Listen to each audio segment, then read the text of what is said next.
અમદાવાદના પૂર્વ વિસ્તારમાં દારૂબંધીના કાયદાના લીરેલીરા ઉડાવતી એક ચોંકાવનારી ઘટના સામે આવી છે।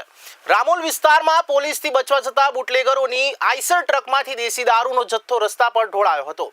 વટવા જીઆઈડીસી પોલીસે બાતમીના આધારે ઓપરેશન પાર પાડી ખેડાના 2 શખ્સોને ઝડપી પાડ્યા છે, જેઓ અમદાવાદના અસરવા વિસ્તારમાં દારૂની ખેપ મારવા આવ્યા હતા।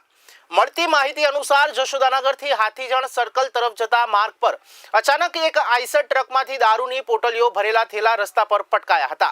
થેલો ફાટી જતા રોડ પર દારૂની રેલમછેલ જોવા મળી અને સમગ્ર વિસ્તારમાં તીવ્ર દુર્ગંધ ફેલાઈ ગઈ હતી।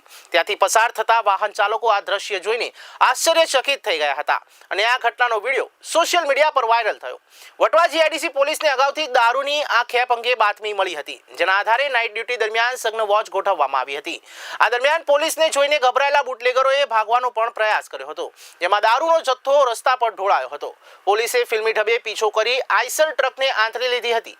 જોકે તપાસમાં ટ્રકની ડીઝલ ટેન્કની ઉપર પતરાની ખાસ પેટી બનાવીને તૈયાર કરાયેલું ચોરખાનું મળી આવ્યું હતું, જેમાં દારૂનો જથ્થો છુપાવવામાં આવ્યો હતો।